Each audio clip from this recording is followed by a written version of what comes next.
Hi friends, welcome to Fatima పాపాస్ kitchen. ఈరోజు మన recipe వచ్చేసి వడాపావ్. ముంబైలో చాలా ఫేమస్ అయినటువంటి స్ట్రీట్ ఫుడ్ అన్నమాట. చాలా టేస్టీగా యాజ్ ఇట్ ఈజ్ రెసిపీ మీరు చూడొచ్చు ఇక్కడ. అయితే మీరు ఎక్కడ కూడా వీడియోని స్కిప్ చేయకుండా ఎండింగ్ వరకు చూస్తే కనుక మీకు రెసిపీ అనేది చాలా సింపుల్ వేలో మీకు చూపిస్తాను, చూడండి. సో దీనికి కొంచెం ముందుగానే ప్రిపరేషన్ ఉంటుందండి. ఇదంతా చేసుకుంటే కనుక మనకు హ్యాపీగా అప్పటికప్పుడు మనం ఎప్పుడు చేసుకోవాలనుకుంటే అప్పుడు మంచిగా మనం స్టఫ్ చేసేసుకోవచ్చు. సో ఇంకెందుకు ఆలస్యం, మొదలు పెడదాం. దీనికోసం నేను ఆలుగడ్డలు, పొటాటోస్ 1 కిలో తీసుకున్నానండి. దీన్ని శుభ్రంగా కడుక్కొని మంచి నీళ్ళు పోసి దీంట్లో కుక్కర్లో వేసేసి ఒక 2-3 విజిల్స్ వచ్చినంత వరకు పెట్టాలి. అంటే ఆ బంగాళదుంపలు మొత్తం బాగా ఉడకాలన్నమాట. ఇలా ఉడకటానికి కుక్కర్లో పెట్టేశాను. ఆ తర్వాత మనం మసాలాలు ప్రిపేర్ చేసుకోవాలి. అదేంటంటే గ్రీన్ చిల్లీస్ ఒక 4-5 వేయండి. ఆ తర్వాత కొత్తిమీర ఒక కట్ట వేయండి. అంటే ఇది గ్రీన్ చట్నీ ప్రిపరేషన్ అనమాట. గ్రీన్ చిల్లీస్, కొత్తిమీర ఒక కట్ట, ఆ తర్వాత ఉప్పు, అల్లం వెల్లుల్లి, ఉప్పు, కొంచెం వాటర్ తగినంత పోసి మెత్తని పేస్ట్ని ప్రిపేర్ చేసుకోవాలి. మనం గ్రీన్ చట్నీ యాక్చువల్గా ఐస్ వేస్తాం కదా, ఇక్కడ మనం పావులో అలా వడాపావులో అలా వేయమన్నమాట. ఇలా చట్నీ ఒకటి ప్రిపేర్ చేసుకోవాలి. 2 టైప్స్ ఆఫ్ ఉంటాయి అన్నమాట స్టఫింగ్ దీనికి. ఒకటి గ్రీన్ చట్నీ, ఇంకొకటి బూందీతో చేస్తారు. ఇంకొకటి ఏంటంటే ఇక్కడ గ్రీన్ చిల్లీస్ ఒక 4, అల్లం ఒక చిన్న ముక్క, వెల్లుల్లి. ఇదేంటంటే మనం ఆలుగడ్డ మిక్చర్లో వేయడానికి దీన్ని ప్రిపేర్ చేసుకోవాలి.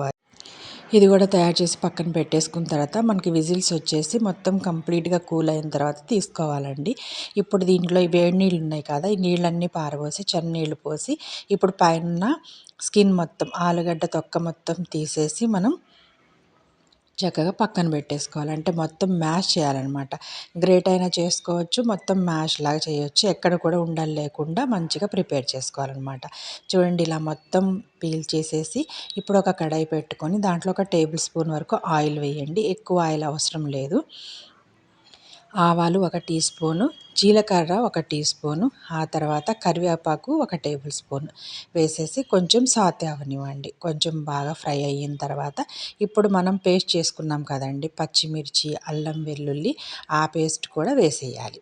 వేసేసి ఈ పచ్చివాసన పోయేంత వరకు బాగా వేయించుకొని, ఇక్కడ చూడండి నేను ఆలుగడ్డల్ని మ్యాష్ చేసుకున్నాను. ఇలా మొత్తం మ్యాష్ చేసుకోవచ్చు, లేదంటే గ్రేటర్తో చేసుకున్నా కూడా బాగుంటుందన్నమాట.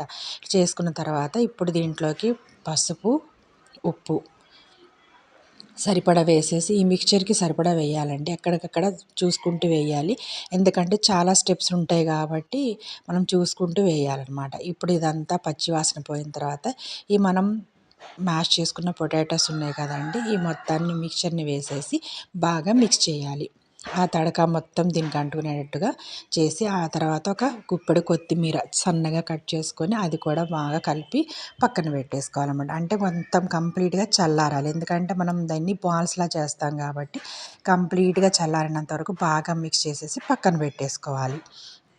ఇప్పుడు మనం మనం దీనికి పైన లేయర్ కోసం అండి బేసన్, అంటే శనగపిండి ఒక 1/4 కిలో తీసుకున్నాను, వాము 1 టీ స్పూను, ఉప్పు సరిపడా, బేకింగ్ సోడా కూడా ఒక 1/2 టీ స్పూన్ వేసేసుకొని బాగా మిక్స్ చేసుకొని కొంచెం అంటే మనం బజ్జీ పిండి ఎలా అయితే కలుపుకుంటామో ఆ కన్సిస్టెన్సీ వచ్చేంత వరకు మిక్స్ చేసుకోవాలండి. ఎక్కువ పలుచగా చేసుకున్నా కూడా పైన కోట్ అవ్వదు.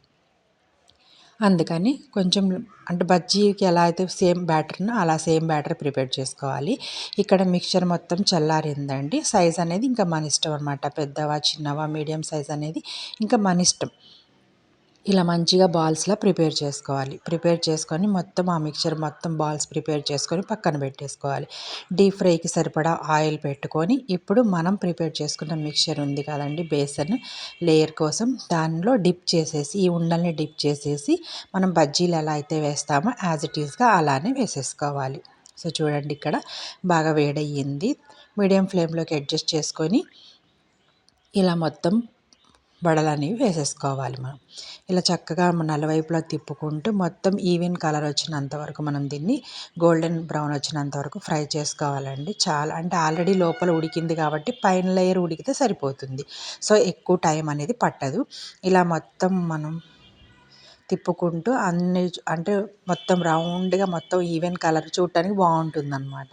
ఈవెన్ కలర్ వచ్చిన తర్వాత మనం తీసేసి ఇప్పుడు దీంట్లో పచ్చిమిరపకాయలు ఆ తర్వాత వెల్లుల్లిపాయలు వేయించుకోవాలి. ఇది ఇంకొక స్టఫింగ్ కోసం అండి. పచ్చిమిరపకాయలు పైన పెట్టడం కోసం వెల్లుల్లి అనేది గ్రైండ్ చేస్తామన్నమాట. సో చూడండి ఇక్కడ వెల్లుల్లి పచ్చిమిరపకాయలు వేయించుకొని తీసిన తర్వాత ఇప్పుడు కొంచెం మిగిలిన బ్యాటర్ని మనం బూందీలా వేసుకోవాలి. సో చూడండి అంటే మనం దీన్ని గ్రైండ్ చేస్తాం కాబట్టి ఎలా ఉన్నా పర్వాలేదు, షేపు బూందీ షేపే రావాలని ఏం లేదు. జస్ట్ అలా మనం చేత్తో వేసేసుకొని క్రిస్పీ అయినంత వరకు మనం దీన్ని వేయించుకోవాలి. క్రిస్పీ ఎందుకు అవ్వాలంటే మంచిగా పౌడర్ అవుతుంది మనకి, అందుకని క్రిస్పీ అయినంత వరకు వేయించుకొని తీసి పక్కన పెట్టేసుకోవాలి. ఇప్పుడు ఒక మిక్సీ జార్ తీసుకొని దాంట్లో వేయించుకున్నటువంటి వెల్లుల్లిపాయలు, ఆ తర్వాత మనం ప్రిపేర్ చేసుకున్నటువంటి బూందీ, ఆ తర్వాత సరిపడా ఉప్పు, దీనికి సరిపడా ఉప్పు, ఆ తర్వాత కారం పొడి కూడా వేసి చక్కగా మెత్తగా గ్రైండ్ చేసుకోవాలి. పైనుంచి చల్లిస్తారు కదండి, ఇదే పౌడర్. సో ఇలా ప్రిపేర్ చేసుకొని మనం ఇంకొక బౌల్లోకి తీసేసుకొని ఇప్పుడు మొత్తం గ్రీన్ చట్నీ, ఈ బూందీ పొడి మొత్తం కూడా పక్కన పెట్టుకొని మనం ప్రిపేర్ చేసుకోవాలి వడపావులు అనేవి. సో చూడండి ఇట్లా రౌండ్గా కూడా దొరుకుతాయి, 4 పలకలుగా కూడా దొరుకుతాయండి. అది మన ఇష్టం, ఎలాంటిదైనా మనం తీసుకోవచ్చు. ఇలా మధ్యలోకి కట్ చేసుకోవాలి. పావుని మధ్యలోకి కట్ చేసుకొని ఇప్పుడు దీంట్లోకి ఒక సైడ్ ఏమో గ్రీన్ చట్నీ పెట్టాలి. ఆ తర్వాత ఒక సైడ్ ఏమో మనం బూందీ మిక్చర్ ఉంది కదండి, బూందీతో ప్రిపేర్ చేసినటువంటి పౌడర్, అది వేసుకోవాలన్నమాట. సో చూడండి ఇట్లా గ్రీన్ చట్నీ ఆ బూందీతో తయారు చేసిన పొడి వేసుకొని మధ్యలో వడబెట్టాలి. వడబెట్టేసి ఇప్పుడు దానిపైన మిర్చీలు పెట్టాలి. మనం వేయించుకున్న మిర్చీలు ఉన్నాయి కదండి, అవి పెట్టేస్తే వడపావ్ అనేది తినడానికి రెడీ అయిపోయిందనమాట. చాలా చాలా యమ్మీగా చాలా సూపర్గా ఉంటుందండి. ఒకసారి తప్పకుండా ట్రై చేయండి. సో ఇలా ప్రెస్ చేస్తారనమాట, లోపల స్టఫింగ్ బయటకు వచ్చేంతవరకు ఇట్లా ప్రెస్ చేస్తారు. చాలా చాలా టేస్టీగా ఉంటుంది. యాజ్ ఇట్ ఈజ్గా మనకి ముంబై స్ట్రీట్లో ఎలా అయితే దొరుకుతుందో అలా చేసి చూపించానండి. చాలా బాగుంటుందన్నమాట. ఒకసారి తప్పకుండా ట్రై చేయండి. ఈ రెసిపీ కనుక మీకు నచ్చినట్లయితే లైక్ చేయండి, ఫ్రెండ్స్కి రిలేటివ్స్కి షేర్ చేయండి. అలాగే కొత్త కొత్త unique tasty healthy quick continental dishes కోసం మా ఛానల్ని తప్పకుండా సబ్స్క్రైబ్ చేసుకోండి. ఫస్ట్ టైం చూసే వాళ్ళైతే సబ్స్క్రైబ్ చేసేయండి. ఆల్రెడీ సబ్స్క్రైబ్ చేసుకున్న వాళ్ళైతే లైక్, షేర్, కామెంట్ చేయండి. సో ఇంకా మంచి రెసిపీలతో మీ ముందు ఉంటాను. ఒకవేళ మీకు ఏమైనా రెసిపీ కావాలన్నా నాతో కామెంట్ సెక్షన్లో మాట్లాడండి. అప్పుడు నేను కంపల్సరీగా చేసి చూపిస్తాను. Thanks for watching.